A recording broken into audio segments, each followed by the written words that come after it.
Sa amin pong pinakamamahal na tagapamahalang pangkalahatan, kapatid na Eduardo V. Manalo, kami pong mga ministro at mga manggagawa, kasama po ang mga kapatid ay lubos po na nagpupuri at nagpapasalamat sa ating Panginoon Diyos at sa ating Panginoon Jesucristo. Patuloy pong dumadaloy ang kanilang pagmamahal, pagmamalasakit sa aming kapakanan sa pamamagitan po ng inyong pamamahala. Lubos din po ang aming pagpapasalamat sapagkat nananatili pong ipinagkakaloob sa inyo ang buhay at lakas na siyang ipinangunguna po ninyo sa kabuuan ng Iglesia ni Cristo.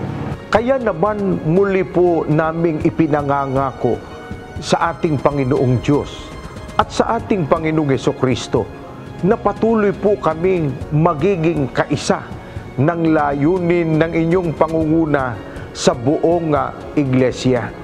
Ano man po ang mga pagsubok na dumating, mamahalin at ipagmamalasakit din po namin ang kapakanan ng aming mga kapatid upang makatiyak na magtatamo sila ng pangakong kaligtasan. Patuloy po naming ipagmamalasakit ang mga kapatid, susubaybayan at gagabayan sa makapagsunod sa mga kalooban ng Panginoon Diyos na itinuturo ng pamamahala upang sila po ay tumibay at tumatag sa kanilang paninindigan. Magpapakita kami ng mabuting halimbawa upang makahikayat ng maraming mga kapatid na maghangad din ng tungkulin, maging karagdagang lakas ng Iglesia upang tuwangan ang pamamahala. Patuloy pong magiging katuwang ninyo kami sa pag-akay sa mga kapatid upang lalo pang papaigting ang gawaing pagpapalaganap ng dalisay na Ebanghelyo at upang marami pang mga tao ang makaunawa sa kahalagahan ng paglilingkod sa Panginoong Diyos. Sisinupin po namin ang pagkakatala ng mga kapatid sa lahat ng mga lokal sa amin pong distrito.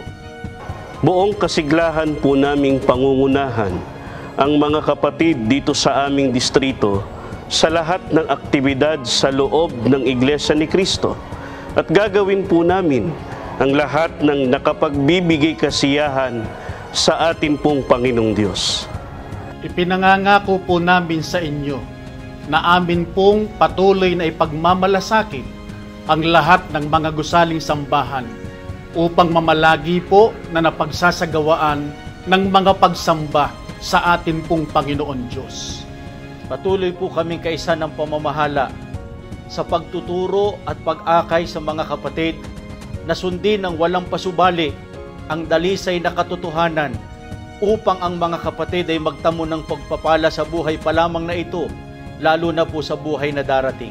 Sa pagsapit po ng ika-16 na taong matagumpay, makapangyarihan at puspos ng pagmamahal na pamamahala po nyo sa buong Iglesia, ay nakikigalak po ang aming distrito at buong puso po kaming bumabati sa inyo, kapatid na Eduardo B. Manalo, ng Happy 16th Anniversary po.